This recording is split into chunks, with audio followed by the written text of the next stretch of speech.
Assalamualaikum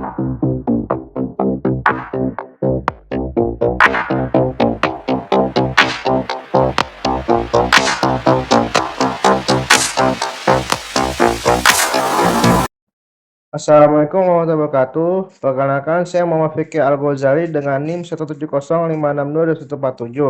Akan mempresentasikan hasil laporan saya berupa praktik kerja lapangan manajemen branding komunikasi pada Direktorat PPK Kemendikbudrismen.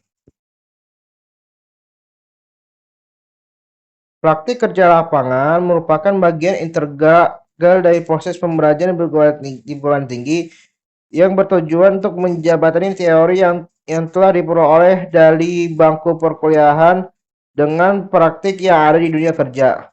Melalui kegiatan ini diharapkan para mahasiswa diberi kesempatan untuk bisa mengembangkan kompetensi profesional, keterampilan teknis, serta soft skill yang dimilikinya, seperti contoh komunikasi, etika kerja, dan kemampuan bekerja dalam tim.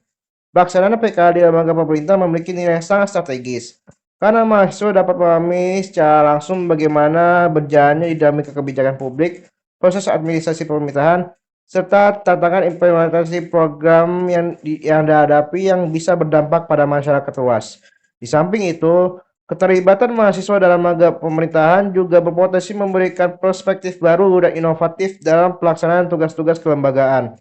Kolaborasi ini diharapkan menjadi simbiosis mutualistik. Dalam arti mahasiswa memperoleh pengalaman yang berharga, sementara lembaga pemerintah mendapatkan dukungan tenaga yang segar dan adaptif terhadap perkembangan teknologi dan informasi. Nah, tujuan dari saya melakukan PKL ini adalah yang pertama, menerapkan keilmuan manajemen pemasaran yang telah saya pelajari pada semester 5 kemarin pada konsentrasi pemasaran.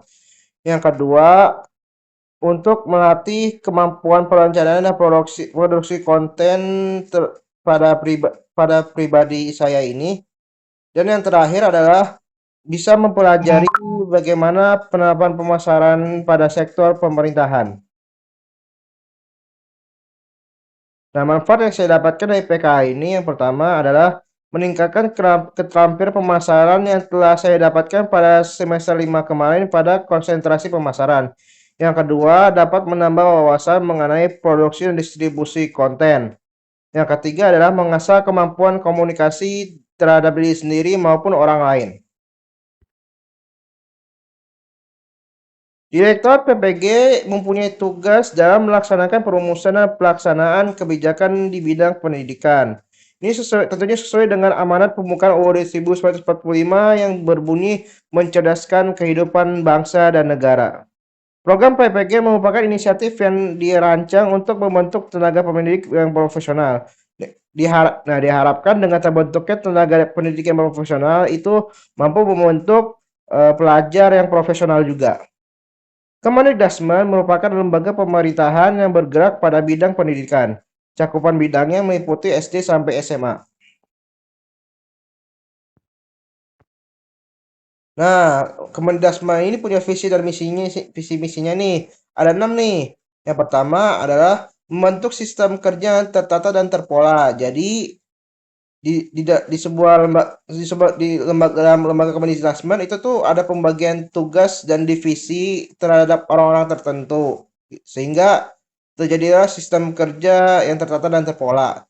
Yang kedua adalah menjunjung tinggi profesionalitas, artinya setiap pekerja di Kemendikbudrismen ini nih apa ya dituntut untuk menyelesaikan tugasnya sampai kelar.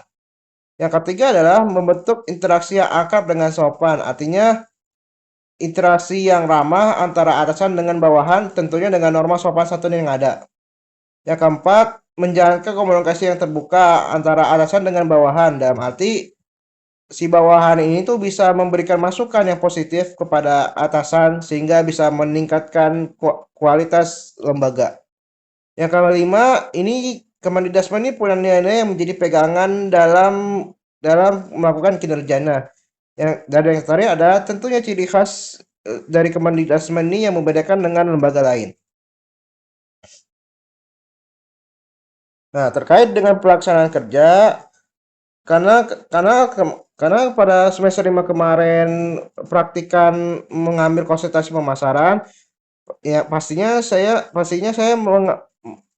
mendapatkan penugasan PKL yang sesuai dengan konsentrasi pemasaran, yaitu ada dua sini, yaitu pembuatan dan pengelolaan grand design serta pembuatan dan pengelolaan copywriter. Nah, untuk grand design sendiri, saya sendiri itu mengedit mengedit desain yang akan menjadi konten yang akan dipublikasikan. Nah, berkaitan dengan copywriter, saya sendiri yang mengedit naskah untuk postingan pada konten yang akan dipublikasikan. Kita akan masuk kendala dan solusi. Nah, dalam melakukan PKL ini sebenarnya ada aja kendalanya gitu, sini ada 4. Yang pertama adalah penyesuaian perilaku. Jadi perilaku perilaku di lingkungan PKL dengan di lingkungan yang lain tuh berbeda ya, harus dibedakan. Jadi sehingga kalau di lingkungan PKL itu perilaku kita harus formal gitu, yaitu dengan menjaga sopan santun gitu terhadap atasan. Yang kedua adalah kesalahpahaman dan memahami penugasan sehingga bisa memengaruhi kinerja pekerja yang lain. Yang ketiga adalah keterbatasan jangkauan terhadap target audiens. Yang keempat, pasca semester antara. Nah, dari kendala-kendala tersebut ada solusinya nih. Ada tiga. Yang pertama adalah menerapkan skala prioritas dan manajemen waktu. Jadi kita dahulukan dulu nih apa aja hal yang penting yang harus diselesaikan dan apa aja hal-hal yang bisa ditunda. Yang kedua adalah harus bisa beradaptasi dengan lingkungan PKL. Karena lingkungan PKL ini merupakan lingkungan yang berbeda dengan lingkungan lainnya sehingga kita harus bisa benar-benar berperilaku secara formal karena apalagi lingkungan PKL ini adalah lingkungan pemerintahan. Yang ketiga adalah mampu mengolah perubahan dengan sistem kerja yang fleksibel. Pelaksanaan PKL di Direktur PPG, tepatnya di Divisi Kemitraan dan Komunikasi Publik, menjadi pengalaman yang sangat berharga bagi praktikan. Praktikan tidak hanya belajar menjalankan tugas secara teknis, tapi juga mampu memahami cara berkomunikasi di depan publik yang dijalankan dalam ruang lingkup pemerintahan. Oke, sekian itu dari presentasi dari saya hari ini. Kurang lebihnya mohon maaf. Wassalamualaikum warahmatullahi wabarakatuh.